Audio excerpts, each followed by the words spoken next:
podcast kita kali ini. Gimana nih kabar-kabar teman-teman semuanya? Semoga teman-teman selalu sehat dan bahagia sampai hari ini selesai. Oke teman-teman, aku penasaran nih. Kalau teman-teman dengar kata fisioterapi, biasanya langsung kepikiran tentang apa sih? Apakah langsung kepikiran tentang pijat memijat kah? Atau terapi kah? Atau olahraga? Nah, jadi ternyata fisioterapi itu luas sekali ya pemikiran teman-teman. Maka dari itu, hari ini kita akan membahas tentang fisioterapi, tentunya bersama dengan narasumber kita yang sangat berkompeten di bidangnya. Beliau adalah seorang praktisi fisioterapi, juga dosen di UPN Veteran Jakarta. Mari kita sambut bersama-sama. Ini dia Ibu Ninyoman Milani Karang, Eskes FTR MP. Selamat datang Ibu. Halo, selamat pagi ya. Pagi. Terima kasih ya sudah mengundang saya ke sini. Terima kasih kembali Ibu juga sudah mau menyempatkan hadir hari ini. Bagaimana kabar Ibu? Astungkara baik hari ini dan semoga selalu baik. Jadi hari ini kita ngobrol-ngobrol santai aja Ibu. Siap. Kita ngobrol-ngobrol manja tentang fisioterapi, tentang keseharian Ibu sebagai praktisi juga dosen di UPN Veteran Jakarta. Oke, sebelum kita bahas lebih dalam tentang fisioterapinya nih, teman-teman pasti penasaran juga dong tentang profil dari narasumber kita hari ini. Kalau begitu boleh dong Ibu ceritain sedikit Bu tentang latar belakang Ibu, kemudian berapa lama Ibu sudah berkecimpung di dunia fisioterapi ini? Oke, nama saya sudah dikenalin tadi ya. Nama saya Ninyoman Milani Karang. Biasanya saya dipanggil Melani ya. Saya salah satu dosen di UPNVJ di fisioterapi khususnya. Untuk menjadi praktisi kurang lebih sudah dari 2021 sampai sekarang. Tapi saya sempat vakum ya karena pindah domisili nih saya. Karena 1 tahun ini saya sudah bekerja juga menjadi salah satu akademisi di UPNVJ, yaitu dosen. Jadi baru jadi dosen 1 tahun, praktisi dari 2021 sampai sekarang. Oke, jadi udah lumayan lama ya Bu, berarti hitungannya kalau 2021 itu. Kalau dibilang lama nggak juga ya, karena masih sedikit nih pengalaman saya. Pengalamannya masih Betul. belum cukup ya Bu kalau menurut Ibu. Belum. Oke, nggak apa-apa Bu, masih muda. Terima kasih. Oke, selanjutnya nih Bu, tadi kan kita udah mengenal ya terkait Ibu, latar belakang Ibu seperti apa. Kemudian sebagai mahasiswa fisioterapi, saya juga sering nih mendengar kalau misalnya orang-orang tuh masih berpikiran bahwa fisioterapi itu tukang pijat Bu. Nah, menurut Ibu sebagai dosen, dari mana sih stigma itu bisa muncul, dan apa kira-kira perbedaan yang paling mendasar dari fisioterapi juga tukang pijat itu tersendiri? Sebenarnya stigma itu muncul dari mungkin karena fisio tuh pikiran orang tuh karena tekak-tekuk, gerak-gerak, pijat-pijat ya. Karena kita kan iya ada bener. pegang-pegang ya. Maksudnya pegang Iya. bukan artian pegang-pegang gimana ya, tapi kita memang ada tekniknya palpasi untuk mengetahui apa sih yang ada di gangguannya itu sendiri. Tapi kita bukan yang langsung apa-apa oke, kita palpasi langsung oke, intervensinya pijat, enggak ya. Kita pastinya asesmen dulu nih, cari dulu nih apa sih akar masalahnya. Jadi yang bikin beda antara fisioterapi sama tukang pijat itu adalah kalau misalnya tukang pijat itu kan dia langsung nih, ya udah apapun keluhannya langsung pijat. Sedangkan kalau fisioterapi kita harus asesmen dulu dari awal, kita harus tahu dulu nih akar masalahnya apa sih untuk menentukan nanti planning dan intervensinya. Baru kita bisa menentukan apakah teknik pijat atau masas ya, kita bilangnya masas kalau di fisioterapi itu tepat atau tidak, seperti itu. Jadinya kita mencari akar masalahnya dulu untuk menangani sesuai dengan kebutuhannya, seperti itu. Berarti kita memang sebagai fisioterapi nggak bisa asal-asalan langsung pijat aja ya Bu, nggak bisa langsung kasih intervensi secara asal-asalan. Betul, jadi masyarakat juga harus tahu nih kapan sih tubuh itu memang membutuhkan relax aja, kapan memang butuh pertolongan. Oke, aku harus cari nih solusinya, aku harus temuin akar masalahnya. Jadi itu bisa menjadi salah solusinya, yaitu ke fisioterapi. Oke, karena kalau asal-asalan juga malah takutnya makin sakit ya Bu jadinya. Betul, bisa memperparah keadaan itu sendiri, bukan menyembuhkan tapi bikin sakit atau tambah parah. Oke, menarik banget teman-teman. Nah, Ibu kan sekarang Ibu sudah menjadi dosen kurang lebih 1 tahun ya Bu. Dan kita juga baru aja nih kedatangan adik-adik saya yang baru nih di angkatan 2026 ini. Mungkin teman-teman angkatan 2026 juga ada yang nonton podcast ini masih penasaran nih Bu terkait apa aja sih yang kita pelajari selama kuliah di fisioterapi. Apakah cuman terapi-terapi setelah olahraga kah, atau kita juga belajar ilmu-ilmu dasar kayak anatomi dan sebagainya? Oke, yang kita pelajari nggak langsung ya tiba-tiba kita langsung belajar gimana sih manajemen fisioterapi Cara olahraga. pijatnya. Nggak langsung ya. Yang harus kalian perkuat itu malah di dasarnya ya teman-temannya, malah seperti anatomi, fisiologi, patofisiologi, biomekanik, itu yang menjadi dasar kita agar kita dapat berpikir secara kompleks, klinis, bagaimana sih pemecahan suatu masalah pada pasien itu sendiri. Kayak itu. Jadi bukan cuma kita tahu intervensinya ini, tapi kita nggak ngerti nih cara asesmen atau mengulik akar masalah dari pasien itu sendiri kayak gitu. Jadi itu harus diperkuat nih buat adik-adik yang nanti buat mahasiswa baru. Jadi silakan perkuat dasar-dasarnya juga. Iya, Seperti karena itu. kalau kita nggak tahu dasarnya kita nggak bisa tahu mau melakukan apa ya Bu, nanti intervensinya untuk apa kita nggak tahu ya Bu ya. Betul, kalau kita nggak tahu dasarnya dulu, gimana kita mau nentuin planning dan intervensi, susah ya. Ibarat dasarnya sakitnya di kaki, kita intervensi di tangan Bu nanti. Betul. Ya, kalau nggak tahu anatominya tuh. Betul. Nah, selanjutnya Ibu, ini tuh ada mitos yang beredar di mana-mana. Katanya kuliah fisioterapi itu santai. Siapa yang buat mitosnya? Tapi sebenarnya saya pernah sempat percaya Bu, sebelum menjadi mahasiswa saya percaya, makanya saya mau. Oke, jadi alasannya masuk fisio Iya. karena lebih gampang ya. Katanya santai, katanya pas nyampe pusing. Gitu, Oke, Bu. kalau saya balik nanya, apa yang bikin pusing dulu nih? Semua.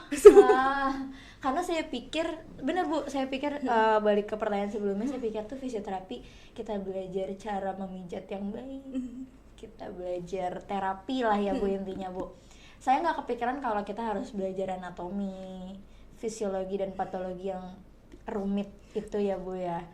Jadi saya rasa itu yang membuat pusing gitu. Tapi kenapa ya orang-orang bisa berpikir kalau fisioterapi itu santai gitu Bu?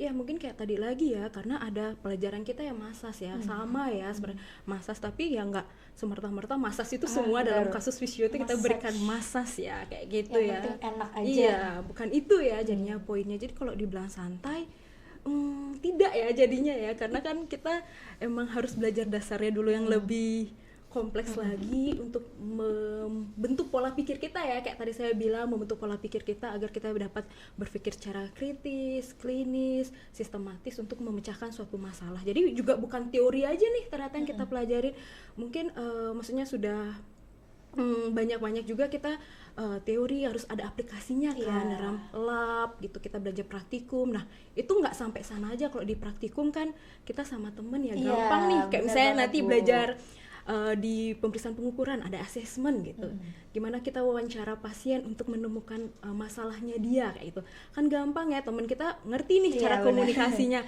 Nah itu kan nggak cukup. Nah nanti juga ada selain teori praktikum di kampus, ada juga kita harus belajar ke rumah sakit. Nah di rumah sakit itulah experience yang sangat banyak yang akan memberikan kita pelajaran, ternyata fisioterapi itu nggak mudah santai, juga ya, nggak santai ya ternyata. Nggak, Kalau sama temen enak nih komunikasinya, Iya, benar-benar. gampang. Karena sama-sama paham ya Bu. Betul, tapi kalau sama pasien, wah pasiennya kemana kita kemana. Kita apalagi kalau sama pasien, kalau sama temen kan kita biasa ngobrol pakai bahasa kalau saya ngomongnya bahasa fisioterapi gitu lah ya Bu. Betul. Cuman kalau misalnya sama pasien kan kita nggak bisa ya Bu ngobrolnya kayak, ibu saya izin palpasi, nanti pasien apa itu ya? Betul. Terus kita jelasin lagi dari awal. Jadi kita betul. harus bisa menyesuaikan diri juga berarti ya Bu ya. Betul, disitulah juga jadi nggak dibilang santai ya, ternyata bukan teori praktikum yang cuma ada di kampus, tapi ternyata pas terjun langsung praktek ke masyarakat saat biarpun masih menjadi mahasiswa, itu kita sudah membangun ternyata dari awal komunikasi yang susah ya ternyata ya untuk berkomunikasi dengan pasien itu. Kayak Apalagi gitu. kita berhubungan langsung dengan orang lain, berhubungan langsung dengan pasien dan kesehatan orang lain ya Bu ya. Betul, Jadi betul. jangan santai-santai. Jadi ini Betul. mitos ya Bu ya. Betul, mitos ya. Sangat-sangat mitos. Betul. Oke, selanjutnya ini dia pertanyaan yang paling saya suka Bu.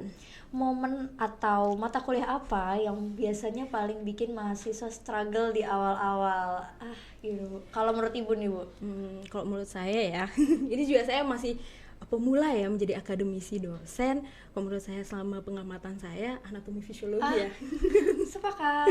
Sepakat ya, anatomi Sepakat. fisiologi itu yang paling susah, paling banyak, tapi Paling itulah dihafalkan. betul, tapi itulah dasar tonggak kita ternyata. Itulah yang dibilang fisioterapi nggak santai. Betul. Karena itu dua.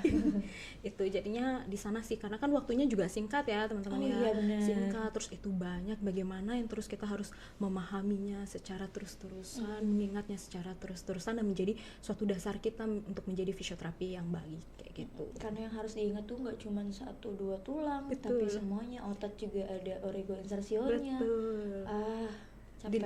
Dilihat juga pergerakannya bagaimana. bener. Body movement. Betul. Jadi teman-teman siap-siap ya. Agak serem ya kalau kayak gitu, siap-siap ya. 26 kita akan bertemu di anatomi. Oke, selanjutnya, apakah ada praktik klinik langsung ke pasien selama masa kuliah? Mungkin tadi sudah Ibu jelaskan ya, kita sebagai mahasiswa pasti akan ada praktik klinisnya langsung. Lalu seperti apa gambarannya? Karena kalau saya lihat dari cutting-cutting saya ya Bu, stressful ya Bu. Oke, karena kan baru ini langsung, maksudnya kita biasanya sama teman, balik lagi ke tadi, kita biasanya sama teman, terus kita harus ketemu pasien secara langsung, dan bukan di lingkungan kampus tapi di lingkungan baru. Nah, kira-kira kalau dari Ibu sendiri nih yang praktik klinisnya sudah dari lama-lama, kira-kira apa sih Bu gambarannya kalau dari Ibu? Sebenarnya yang kayak tadi saya bilang ya, jadi kalau misalnya kita praktek di dalam kampus itu kan sama teman gampang nih komunikasi, kita belajar asesmennya untuk mengkorek-korek lah istilahnya. Tapi memang saat kita terjun sudah nih praktek klinis, itu kalau di D3 kan praktek klinis ya adanya, kalau di S1 kan nanti preklinik ya teman-teman.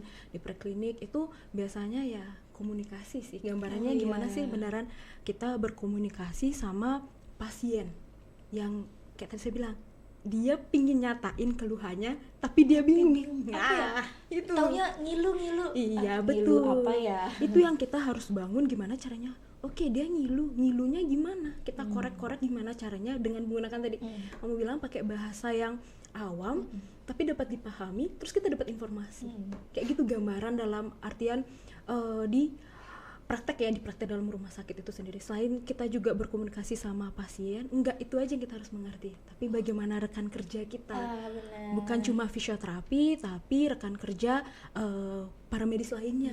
Seperti itu. Kita kan berkolaborasi ya teman-teman ya, tidak ada sendiri bisa berdiri sendiri, semuanya saling berkaitan, saling berkolaborasi. Makanya tonggak awalnya selain tadi pelajaran anatomi, fisiologi, biomekanik, patofisiologi, komunikasi itu adalah hal yang paling hardcore-nya nih, paling susahnya nih. Penting. Yang betul, kalau kita nggak bisa membangun komunikasi, maksudnya sebaik-baiknya kita itu dalam pelajaran tapi kita tidak bisa menggali nih, susah sih kita untuk mengimplementasikan. Iya, karena kan tahu sakitnya di mana itu kan pasien kita ya Bu ya. Kita nggak bisa cuma ngelihat dari, apalagi fisioterapi kita nggak bisa cuma ngelihat dari mimiknya aja, cuma dari luarnya aja tuh agak susah ya Bu kalau kayak gitu. Betul, kompleks. Jadi gambarannya seperti itu nih nanti praktek di rumah sakit. Lagi-lagi Seru tapi komunikasi penting. Seru tapi ya Bu ya. seru kok, seru. Asik di situ. Oh, ternyata jadi dapat evaluasi diri juga, gambarannya seperti itu. Terus kita jadi evaluasi diri. Oh, ternyata aku kurang di sini nih. Aku kurang di sini nih. Aku perlu seperti ini. Jadi sebelum benar-benar kita menjadi fisioterapis, setelah melewati segala rintangan, jadi kita udah tahu apa kurangnya kita. Seperti itu. Gitu. Jadi intinya komunikasi itu penting, dan itu bisa jadi evaluasi buat kita ke depannya. Untuk kerja kah atau jadi dosen juga mungkin. Seperti itu Betul. teman-teman. Jadi jangan cuma komunikasi dalam hubungan ya. Benar. Rata ya, komunikasi sama pasien itu penting. Komunikasi sama semua orang itu Semua orang penting, betul. Oke, selanjutnya Ibu. Sebagai fisioterapi, menurut Ibu karakter atau sifat apa sih yang penting banget gitu untuk kita punya ya Bu? Selain dari mungkin sifat kita yang harus humble ke pasien gitu, gimana Bu menurut Ibu yang paling penting? Pentingnya sabar, tentunya Sabar. teliti, terus telaten. Yang kita tanganin itu adalah manusia ya, Benar. manusia, ingat. Terus kita punya ada rasa empati juga kepada pasien itu, tapi ingatlah batasi emosional kita juga ya. Benar. Emosional kita terhadap pasien itu sendiri. Lalu yang paling terakhir itu adalah bagaimana kita mau terus belajar. Oke. Mau terus belajar, ilmu tuh terus berkembang, jadi jangan sampai stuck di sana.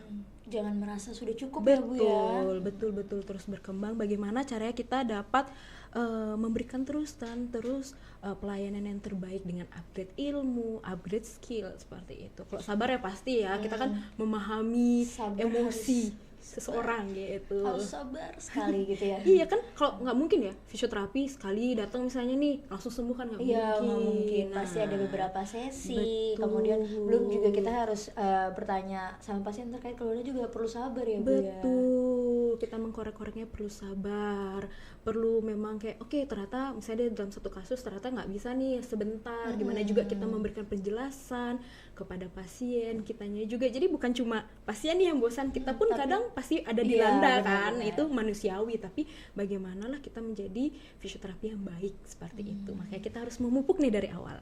Perlu dicatat ini ilmu padi.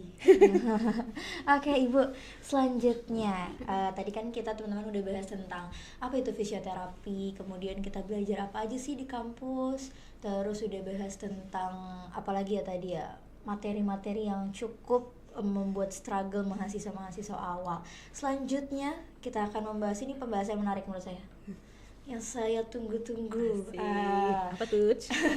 Tentang a day in my life nih Bu. Ibu sebagai dosen juga, praktisi juga pastinya, walaupun praktisinya sempat vakum ya Bu Iya, tadi betul. katanya. Cuman kan sebelumnya berarti Ibu sempat menjadi praktisi sebelum vakum ya Bu ya? Iya. Oke. Gimana cara membagi waktunya Bu? Karena saya lihat Ibu di kampus sibuk sekali. Belum ngajarnya juga banyak kan Bu, nggak cuma di satu semester aja. Terus belum kalau ada KP, kalau ada kegiatan-kegiatan kampus yang mengharuskan dosen ikut. Gimana cara Ibu membagi waktunya Bu? Oke, karena saya sempat vakum ya kemarin ya, jadi sebelum saya menjadi akademisi, sekarang ini sebagai dosen, saya memang full praktisi ya, full praktisi. Jadinya kalau misalnya dalam pembagian waktu sebenarnya rasa malas pasti ya, pasti muncul, itu manusiawi setiap orang, tapi saya punya timeline kerja, jadi saya punya kalender. Ada kalendernya. Betul, di kalender di dalam HP saya, di sana saya setiap hari, jadi apa yang kegiatan saya dalam seminggu ke depan saya buat biasanya. Jadi seminggu ke depan saya kayak jadwal mengajar, terus kalau misalnya ada KP, terus karena saya sudah mulai lagi mau praktek, itu kapan prakteknya, bagaimana cara ngaturnya, terus kalau misalnya ada kegiatan yang di luar Tridharma juga bagaimana cara mengatur. Jadi semua itu ada di dalam kalender. Di HP ibunya. Betul. Itu. Berarti sibuk banget ya Bu, harusnya berarti Bu. Karena lumayan. saya kuliah aja merasa sibuk Bu. Yang diajar aja saya merasa sibuk Bu, apalagi ibu yang mengajar juga jadi praktisi gitu. Tapi kalau kita mencintai, menikmati, santai aja Santai sih. aja, enjoy ya, Bu. Betul, santai Oke. aja. Yang penting kerjaan beres, baik, oke lah. Oke Pasien juga lah. tertangani. Pasien senang, Betul. dompet juga aman. Oh ya, bener juga ya. Makanya Bu Mel enjoy. Selain itu juga ya kita nggak mungkin saya melulu kerja ya, pastinya ya, tapi pasti ada yang kegiatan lainnya yang memang Healing-healingnya betul juga. pasti itu yang harus tetap disisipi ya. Harus bisa Betul. semenit 2 menit. betul. Supaya enggak burn out ya Bu ya. Betul, tapi yang jelas gimana cara kita membuat timeline kerja itu sendiri sih, dan konsisten. Karena timeline kerja konsisten itulah kunci sebenarnya kita bisa membagi waktu dan lebih enjoy menjalani semuanya. Kayak gitu sih. Oke Ibu, selanjutnya selama praktik sama Ibu menjadi praktisi fisioterapi, apa aja sih Bu kasus yang paling sering Ibu tangani sampai aduh ini lagi gitu? Sebenarnya simple ya, sebenarnya kayaknya mahasiswa saya juga mengalaminya deh. Aduh. Sebenarnya kayak yang paling simple tuh masalah muskulo ya, teman-temannya masalah muskulo paling banyak. Yang pertama tuh lah sedentary lifestyle yang kita tanpa sadari ya, duduk tidak baik, pola hidup yang kurang bagus, itu yang memunculkan sebenarnya gejala-gejala itu kan. Nah, itu yang paling sering, bukan cuma pada mahasiswa, pekerja, semuanya. Karena kan semakin kemudahan teknologi, semuanya kita lebih banyak sedentary ya jadinya jarang bergerak. Nah, itu yang memunculkan sebenarnya keluhan-keluhan itu muncul kayak gitu sih. Itu yang paling sering datang. Betul, makanya itu simple ya sebenarnya. Sangat simple. Simple ya, harusnya sudah bisa di preventifkan gitu, tapi ternyata masih banyak terjadi karena kebiasaan sih. Betul. Ya Bu sebenarnya juga karena kurang edukasi mungkin. Betul. Ya Bu. Jadi kayaknya kalau orang-orang ngerasa sakit pinggang, rasanya kayak kurang istirahat. Betul. Padahal sebenarnya posturnya yang perlu kita ubah. Betul. Oke, menarik. Selanjutnya, kalau tadi yang paling sering ditangani, ini yang menurut Ibu momen atau kasus pasien yang paling berkesan dan sulit untuk dilupakan gitu Bu? Yang apa paling wah jarang nih ketemu kayak gini-gini. Sebenarnya semuanya berkesan ya, karena setiap pasien itu punya karakteristik yang berbeda-beda ya. Saya juga tipenya maksudnya tipenya yang memang kayaknya kita memang kalau jadi fisio ya menurut saya tuh harus terus belajar nih, komunikasi sama orang-orang yang baru, terus karakteristik yang berbeda. Jadi menurut saya semuanya adalah pengalaman yang sangat menarik. Yang paling berkesan itulah saat kita menemani memang pasien itu. Jadi kita nggak ngelihat dia cuma di titik akhir, tapi dari awal kita nemenin dia dari memang dia keluhannya, dia bercerita dengan kita memecahkan masalah itu, kita membuat planning bersama nih, kita berjalan bersama-sama untuk mencapai planning atau goal tersebut. Itu yang paling berkesan. Jadi karena setiap pasien itu punya struggle-nya sendiri-sendiri ya, jadi kayak seru gitu jadinya, semuanya berkesan. Jadi proses dari awal pasien masih sakit sampai akhirnya bisa kembali beraktivitas seperti biasanya itu yang bikin Ibu berkesan ya Bu, melihat pasien bisa kembali sehat. Betul sekali. Oke Ibu, selanjutnya bagian tersulit, ini udah deep nih. Bagian tersulit dari pekerjaan Ibu saat ini itu apa sih? Sebenarnya kalau misalnya saat menjadi apa nih? Praktisi apa? Praktisi boleh, dosen Bu. Mungkin dosen kali ya Bu yang sedang Ibu jalani sekarang. Kalau menjadi dosen sebenarnya mungkin kalau saya bandingin sama praktisi ya, praktisi kita memahami satu manusia dulu nih kita asesmen, tapi saat kita mengajar kita memahami 30 mahasiswa benar. Banyak, rame. Betul, itu yang memang paling susah saat ini saya alami, memahami cara belajar teman-teman mahasiswa agar dapat mengerti pelajaran saya khususnya pelajaran saya seperti itu, dapat mengambil sisi baiknya apa yang saya ajarkan. Itu selalu kalau misalnya jadi praktisi ya memahami individu itu betul, menjelaskannya secara pelan-pelan lagi bagaimana bahwa fisioterapi nggak mungkin satu kali nih terapinya, nggak mungkin langsung sembuh nih kayak gitu. Terus memberitahu dia bagaimana sih nanti perjalanan penyakitnya dia, bagaimana sebenarnya tingkat kesembuhannya dia. Itu sebenarnya sama-sama ya, cuma satu orang banding 30 kayak gitu ya sih. Banding kayaknya jadi dosen akan lebih rumit bagi Ibu ya Bu ya. Enggak juga. Enggak juga. Semua punya positif dan negatifnya. Maksudnya semua punya sisi baik, buruknya. Itu semua bisa jadi satu. Kok kita ngejalaninnya santai, enjoy ya udah jalanin aja. Oke. Jadi kuncinya adalah enjoy. Iya, betul. Walaupun teman-teman saya rasa ya kalau misalnya saya jadi dosen mungkin diam gitu, saya diam semuanya gitu. Oke Bu, selanjutnya nih Bu, kalau tadi hal-hal yang mungkin menurut Ibu struggle ya Bu sebagai profesi Ibu gitu, sebaliknya momen apa yang paling bikin Ibu ngerasa bener sih ini alasan kenapa saya mau dan tetap menjadi fisioterapi gitu. Oke. Mau jadi ke dosennya maupun jadi praktisinya nih? Bebas Bu. Bebas. Oke. Kalau misalnya jadi praktisinya itu yang kayak tadi ya, melihat suatu perkembangan pasien yang sama-sama, bukan cuma di titik akhir tapi kita berkembang bersama ya. Karena dari pasien itu juga saya belajar banyak hal. Itu yang buat saya paling cinta banget nih sama profesi ini. Asik banget, semua struggle-nya ternyata sebenarnya bisa diatasi seperti itu. Sama seperti dosen juga, semuanya sebenarnya saat melihat kalian bukan cuma bisa menjawab ya teman-teman di ujian, itu bukan titik akhir ya sebenarnya ya. Jadi saat kalian bisa nanti menjadi fisioterapi yang baik, biarpun saya belum ada nih menghasilkan ya tamatan saya, tapi saat melihat ada lulusan di sini, bisa menjadi fisioterapi, kerja di sini saya ngerasa oke, puas nih, bisa nemenin mereka nih dari biarpun tidak dari awal, setengah perjalanannya bersama kita itu rasanya puas seperti gitu. itu. Makin cinta nih sama profesi ini dari semua rintangan hambatan yang terjadi. Benar. Dari semua struggle yang ada di perkuliahan fisioterapi ini. Berarti walaupun sekedar saya bisa menjawab benar di UAS, Ibu bangga kan sama saya? Bangga banget. Itu artinya kayak dia berusaha bukan buat dosennya ya, tapi buat dirinya sendiri. Aku tuh harus belajar nih buat diriku sendiri. Gitu. Dan ilmunya tentu dari dosennya itu sendiri. Berarti kita bisa nangkap ilmu yang diberikan oleh dosen-dosen itu. Itu yang membuat Ibu merasa bangga. Berarti ilmunya bisa ya ditangkap ternyata. Iya, betul. Tersampaikan lah. Iya, bermanfaat ya ternyata. Gitu teman-teman. Oke, kalau kita udah bahas tentang dari tadi sebenarnya bahasnya tentang emosional ya Bu, emosional, komunikasi, cinta, profesi.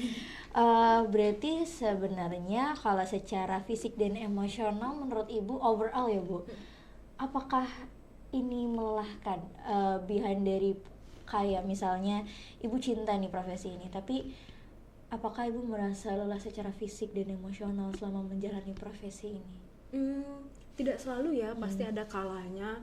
Karena kan hidup kita bukan cuma di pekerjaan aja ya, ada kehidupan lainnya, tapi ada kalanya, tapi ya masih bisa teratasi, enjoy aja. Yang penting satu sih, karena kita sudah mencintai profesi itu, kita sudah memahami, kita sudah mengetahui nih bagaimana cara mengatasinya.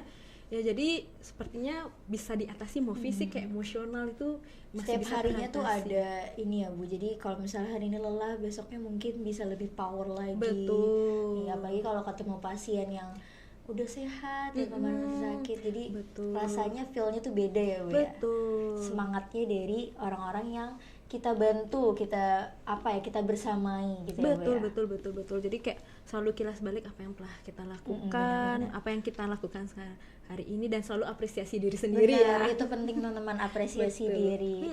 Oke, selanjutnya kita akan masuk ke segmen yang mungkin orang awam akan, ini banyak pro dan kontranya Bu bagi orang-orang awam. Kita masuk ke sesi mitos atau fakta. Siap. Jadi ada beberapa mitos atau fakta Bu di sini.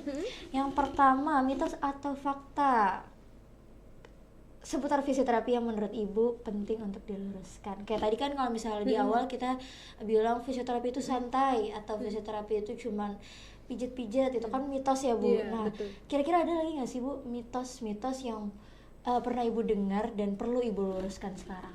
Oke, banyak yang bilang fisioterapi cuma buat orang dewasa atau lansia benar. ya. Padahal itu dari bayi itu kita bisa ya fisioterapi ya. Tumbuh kembang itu kita berperan nih juga pada tumbuh kembang anak, tumbuh kembang bayi itu kita berperan. Jadinya stigma yang seperti itu ya. Jadi fisioterapi itu memang bisa dalam segala usia, segala rentang kehidupan seperti segala itu. rentang kehidupan juga. Betul. Benar-benar. Jadi kita nggak cuma menangani orang yang emang sakit ya Bu, Betul. tapi kita juga menemani tumbuh kembang anak. Betul.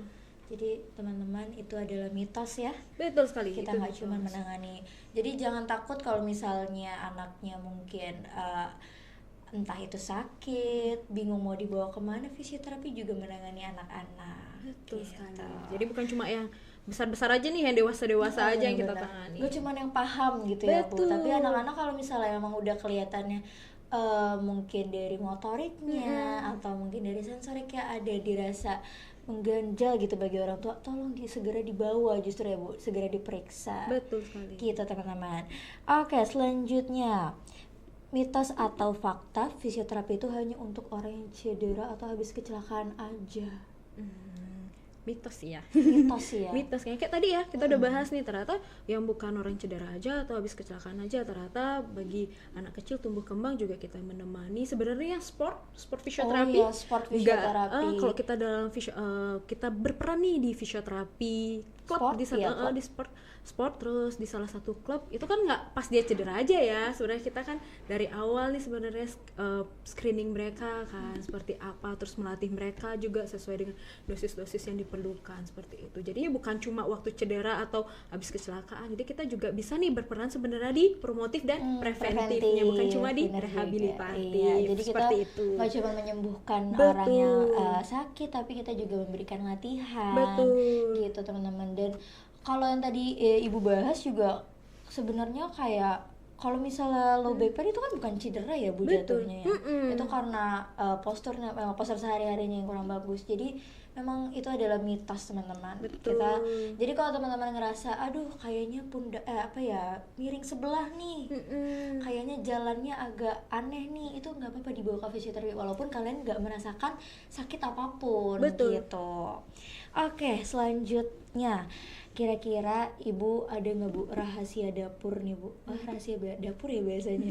Fakta-fakta menarik tentang fisioterapi yang emang nggak orang-orang ketahui gitu Bu. Oke. Sebenarnya nggak ada rahasia apa ya. Iya, kita kayak terbuka ya Bu Terbuka ya. Ya. Jadi tapi kalau kalian nanti sudah menjadi fisioterapi, secara nggak langsung nih sebenarnya yang saya alami ya, karena kita belajarnya biomekanik, ergonomi, iya, benar. postur seperti itu ya, secara tidak langsung kita sering memerhatikan cara duduk orang, Oh iya. gait analisis orang itu, Iya, cara benar, berjalan benar, orang benar. itu secara tidak langsung kita sering sadari itu, sering ini salah kayak gitu.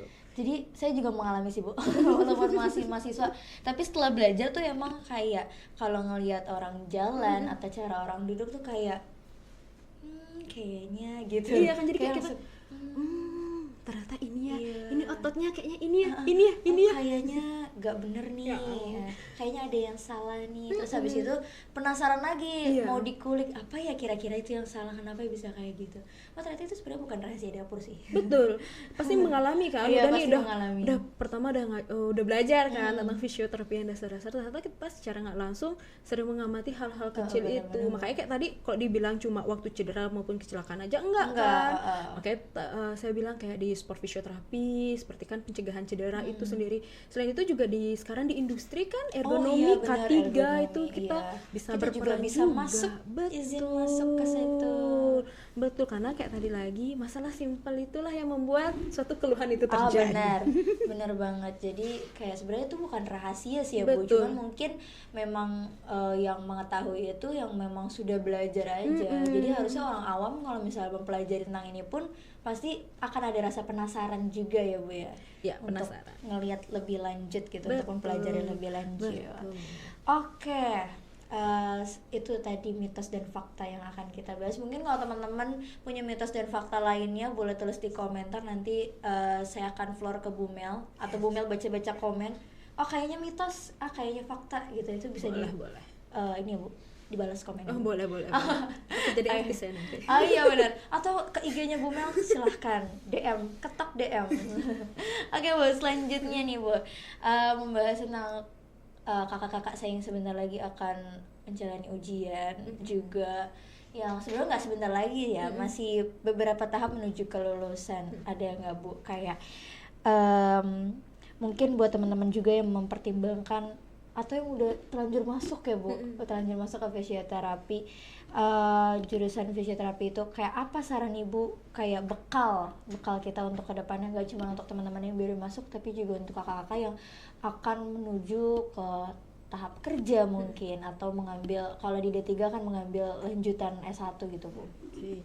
Sebenarnya buat yang mahasiswa yang akan mempertimbangkan mungkin ya masuk ke fisioterapi ataupun yang sudah nih Yang mau sudah masuk telanjur fisioterapi, masuk, sudah lolos. silakan mempelajari nih kayak kamu bilang tadi ya, mempelajari dasarnya dulu nih, pelajari dulu dasar-dasarnya, silahkan perkuat dulu sainsnya seperti kayak anatomi, fisiologi yang seperti itu, biomekanik, asas kemampuannya, terus bagaimana cara komunikasi juga, terus bagi kakak-kakaknya yang akan nanti melanjutkan baik itu mau yang D3 gitu, mau lanjut ke S1 ataupun langsung kerja, silakanlah jangan meninggalkan ilmu itu. Ya benar, tetap Terus harus belajar. betul, terus ulang-ulang, terus upgrade ilmu itu, terus upgrade skill itu juga, apalagi yang di komunikasi seperti itu. Jangan sampai kita juga salah berkomunikasi kepada pasien itu sendiri, mengucapkan hal yang tidak seharusnya dan sebagainya itu. Iya, mungkin untuk kakak-kakak yang ilmu dasar tolong jangan dilupakan ya. Betul. Anatomi walaupun sudah lewat tolong jangan dilupakan, karena itu dasar untuk nanti kita praktik klinisnya juga. Iya, soalnya sepanjang hayat anatomi fisiologi itu di fisio dan biomekanik itu kita pegang ya teman-teman ya. Pegang teguh, jangan sampai lepas. Ya, jangan sampai nanti ketemu biomekanik nggak ngerti ya. Insyaallah. Tapi kalau misalnya untuk adik-adik angkatan 26 yang akan masuk, mungkin kalau ada yang dari IPS mungkin jurusannya Bu, atau dari sosum ya, mungkin boleh dipelajari sedikit demi sedikit tentang anatomi. At least teman-teman punya pegangan anatomi dasar, kayak tulang-tulangnya aja. Betul. Itu juga cukup ya Bu untuk membantu sebetulnya. Tulang-tulang besar lah dulu. Tulang-tulang besar lah dulu. Otot-otot besar lah dulu. Betul, sebelum yang kecil-kecil. Selebihnya nanti biar kalian struggle-nya di otot-otot kecil aja, tulang-tulang kecil gitu. Jadi nanti pas belajar udah tahu kok tulangnya letaknya di mana, namanya apa. Jadi tinggal mempelajari bagaimana cara kerjanya. Kemudian ototnya nempelnya di mana-mana aja. Betul. Ya, jangan lupa dicatat. Itu ada kok di Google banyak ya Bu ya. Banyak juga banyak. Iya, sekarang kan nggak kayak dulu ya media pembelajarannya. Bener. Ya sekarang AI. Tapi bagaimana kita pintar-pintar memang memilah. Betul. Jangan ditelan mentah-mentah ya. Iya, takutnya apa salah posisi. Betul. Iya, jadi pelajari yang memang dasar aja, yang mungkin kalau misal kalian taunya bahasa awam, coba sedikit-sedikit masuk ke bahasa-bahasa medis. Betul. Kalau tulang mungkin taunya tulang kering. Iya, betul. Kita udah nggak pakai itu di sini. Iya, kan kerennya udah ada ya tulang kering. Apa tulang kering? Kenapa jadi tes ya? Iya. Saya ngeblank loh langsung Oke. teman-teman. Nanti dibahas di anatomi terapan Oke, aja ya. siap. Takut. Oke, walaupun udah lewat tapi tetap rasanya tuh pasti bakal keulang lagi ya Bu. Betul. Jadi kayak walaupun ngerasa udah lewat semesternya, ayo kita lupakan. Betul. Jangan. Tidak akan dilupakan karena Jangan. nanti akan bertemu di semester selanjutnya. Takut. Sebenarnya itu lagi. Iya, karena buat anatomi menurut saya ya Bu, matkul semester awal tuh pegangan banget untuk Betul. di semester selanjutnya. Karena kalau misalnya kita ketinggalan semester awal tuh kayak di semester selanjutnya ngangong-ngangong saya Bu sebetulnya. Susah lebih mengejarnya sih Iya, jadinya. untuk masuknya, untuk pahamnya. Karena apa yang kita pelajari di semester selanjutnya itu pasti balik lagi, kita tarik lagi ke semester awal. Dan gitu. lebih kompleks lagi kan. Itulah makanya kita harus punya pola pikir. Iya, maka dari itu jangan lupakan yang sudah dipelajari ya teman-teman. Nanti struggle OSCE. Nah, selanjutnya Bu, Pasti dihadapi aja. hadapi pulang. Betul. Selanjutnya menurut Ibu apa prospek atau peluang karir fisioterapi di masa depan Ibu? Karena kan mungkin kita taunya kita bisa kerja di klinik kah atau cuma menjadi dosen kah atau gimana Bu? Banyak sih ya, apalagi sekarang ya, zaman sekarang ini banyak sih, bukan cuma kita jadi praktisi saja, tapi kita juga bisa jadi peneliti kan ilmu itu terus berkembang ya, jadi bisa membuat riset-riset, terus bisa kayak jadi akademisi juga bisa, terus kita juga bukan cuma kerja di klinik aja kayak tadi di klub. Memang kalau misalnya memang suka banget nih kayak fisioterapi olahraga, bisa bergabung di klub itu sebagai fisioterapinya, itu juga boleh. Terus memang antusias kayak mempelajari suatu kayak beberapa olahraga, itu juga bisa kita bergabung di sana. Jadi bukan cuma satu aja ya, tapi berbagai hal yang dapat sebenarnya didalami ataupun jadi karir fisioterapi. Itu jadi praktisi, jadi peneliti masih jarang ya. Para peneliti itu sekarang fisioterapi berkembang banget nih, terbuka lebar jadi akademisi seperti itu, ataupun sport fisioterapi itu juga bisa. Pun tadi Bu Mel sempat nyinggung juga kalau fisioterapi itu udah mulai masuk ke perusahaan-perusahaan. Betul, ya, di Bu, industri ya. bisa juga. Di industri kita nyempil ke K3 permisi gitu nanti gitu. Bener kan Permisi. simpelnya kayak duduk, angkat-angkut. Iya, Nah benar. itu Jadi kita prospek kerjanya sebenarnya lumayan banyak. Betul. Walaupun sebenarnya sumber dayanya tuh nggak sebanyak itu ya Bu Iya. sebenarnya. Jadi peluangnya masih terbuka lebar untuk teman-teman semua yang mau bergabung ke fisioterapi. Iya, gitu. jangan pikir cuma bisa Klinik, rumah enggak. sakit nggak Oh, gitu. enggak. Betul. Kita bisa ke olahraganya pun banyak Betul. jenisnya, nggak cuma futsal kan, Betul. nggak cuma di klub-klub sepak bola, tapi banyak. Jadi tenang aja, kebagi rata. Betul. E-sport pun kan sekarang. Iya benar, apalagi e-sport. Iya, Gitu. itu bener. Jadi teman-teman jangan ragu, jangan mikirnya kita cuma kerja di rumah sakit, tapi kita banyak kok kerjanya teman-teman gitu. Banyak prospek kalau kita melihat memang dunia itu lebih luas dan profesi Iya, kita lebih luas tergantung lagi. ke penglihatan kita kepada dunia Betul. luar gitu. Kita bisa ada di mana aja, fisioterapi di mana aja bisa. Iya, sesuai sama bidangnya ya. Jangan Sesuai, kemana-mana. sesuai dengan bidang yang diambil, Iya, nih. betul. Dipelajari juga profesi mungkin lebih ke pediatrika Iya, atau spesialisasinya. benar kayak gitu. Gitu teman-teman. Selanjutnya ini adalah yang terakhir Ibu. Asik. Ini yang paling deep. Kira-kira ada nggak Bu pesan yang ingin disampaikan ke masyarakat ya Bu terkait dengan profesi kita sebagai fisioterapi? Oke, mungkin kayak tadi ya kita membahas masih awam ya fisioterapi, tapi dari inilah sebenarnya ayo kita sebenarnya kenali diri kita sendiri, pahami gerak kita, preventifin diri kita sendiri, jangan pas sakit baru ke fisioterapi, dan jangan pernah ragu juga untuk ke fisioterapi. Kita Seperti bisa itu. mencegah sebelum Betul. terjadi. Jadi kalau misalnya udah ada kepikiran kayaknya ada yang aneh nih dari fungsi gerak tubuh saya atau dari kebiasaan-kebiasaan saya sehari-hari, boleh ditanyakan ke fisioterapi. Betul gitu. sekali. Toh juga sekarang zaman juga udah canggih ya Bu, bisa dicari-cari juga di internet, tapi balik lagi bagaimana cara kalian memilah informasi tersebut gitu. Tapi kalau misalnya kalian udah nyari di internet terus kayak gak yakin, boleh datang ke fisioterapi, kita ada di mana-mana. Kita ada di mana-mana juga apa ya? Iya. Kita ada di mana-mana.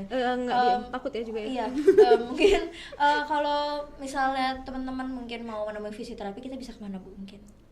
untuk konsultasi mungkin ya Bu, untuk berkonsultasi. Banyak ya konsultasi fisioterapi, bisa di klinik, bisa di rumah sakit juga. Seperti Di beberapa itu ya. puskesmas juga udah ada fisioterapi Iya, tapi sih. belum yang intens ya. Iya, intens. Mungkin kalau sekadar untuk konsultasi aja mungkin bisa, kemudian nanti dirujuk kali ya Bu. Sepertinya Pengalamannya? ini di puskesmas masih ada yang belum tersebar ya. Oh, Sebenarnya ini belum masih rata pergunjingan ya. ya teman-teman ya.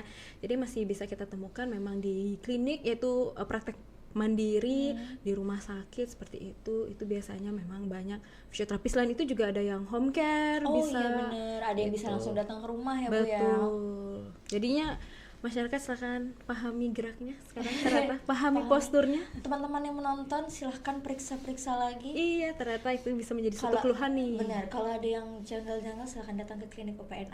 Promosi. Boleh juga. Jadi promosi nih kita. Oke, terima kasih banyak Ibu Sama-sama. sharing sessionnya hari ini. Jadi saya sebagai mahasiswa juga jadi tahu lebih banyak tentang fisioterapi, juga lebih ke profesinya ya, praktisinya seperti apa. Dan teman-teman di rumah juga mungkin yang baru-baru mau kepikiran masuk fisioterapi atau sudah terlanjur masuk jadi tahu apa nih yang harus dipersiapkan sebagai mahasiswa baru. Juga untuk kakak-kakak apa sih yang harus dipersiapkan untuk praktek klinis atau untuk bekerja ya ke depannya bagaimana. Jadi untuk orang-orang awam juga tahu fisioterapi itu bukan sekedar tukang pijat. Betul. Ya, kita lebih dari itu, kita lebih dalam dari hanya pijat memijat itu gitu. Jadi kalau misalnya teman-teman ada pertanyaan lainnya atau mungkin masih dibingungin, teman-teman boleh leave pertanyaannya di komentar, nanti akan dijawab mungkin sama Bu Mel. Mungkin kalau Bu Mel lagi tidak ada pekerjaan atau pas Bu Mel lagi healing, bisa baca-baca komentar. Kayak Instagram, ketok Instagram Bu Mel juga nggak apa-apa, nanti kita taruh di description. Atau kalau di komen nanti ada teman-teman kita dari himpunan yang akan membalaskan komentarnya, tentunya tolong ya dibalas ya, jangan didiamin. Terima kasih banyak teman-teman yang udah nonton podcast kita hari ini. Semoga podcast kita bermanfaat ya Bu ya. Semoga bisa menjadi ilmu-ilmu baru. Tolong yang positif diambil, yang negatif dibuang. Semoga nggak ada yang negatif ya Bu ya dari podcast kita hari ini. Semoga teman-teman pokoknya tolong diambil yang positifnya aja supaya bisa bermanfaat untuk kedepannya. Terima kasih banyak teman-teman semuanya. Sampai jumpa lagi di podcast kita selanjutnya. Terima kasih. Sarangnya.